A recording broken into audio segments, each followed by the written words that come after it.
আর ওই পুলিশই এখন আবার জব করতেছে, আমার চোখের সামনে ডিউটি করতেছে।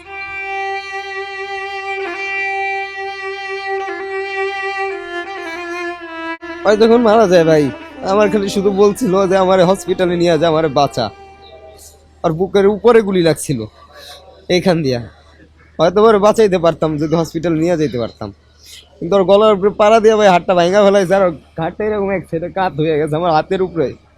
আমি দেখতেছি, কিছু করতে পারতেছি না, শুধু রিকোয়েস্ট করতেছি যে স্যার ওর নিয়ে যাইতে দেন।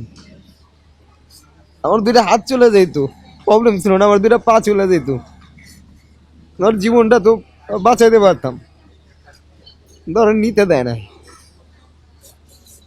এরকম ভাই হাজারো আমার চোখের সামনে ভাই কতজন যে মারা গেছে, এই দিনগুলো ভাই আর মনে রাখতে চাই না। আল্লাহ জানি আমার মস্তিষ্ক থেকে জানি এই স্মৃতিগুলো জানি উঠে নেওয়া যায়।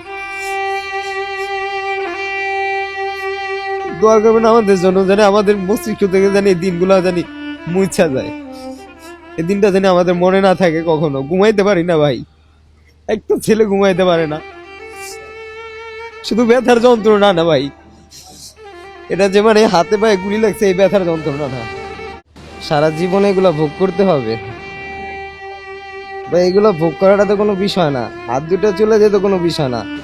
যে ফ্রেন্ড আমার হাতের উপরে মারা গেছে, আর কি ফেরত পাবো আমি কখনো?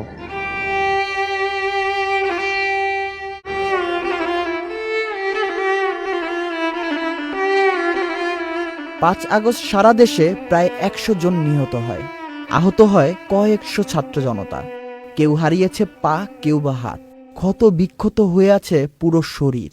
একদিকে শরীরের তীব্র ব্যথা, আর একদিকে আন্দোলনের সব দুঃসহ স্মৃতি নিয়ে ঘুমোতে পারছে না কেউ।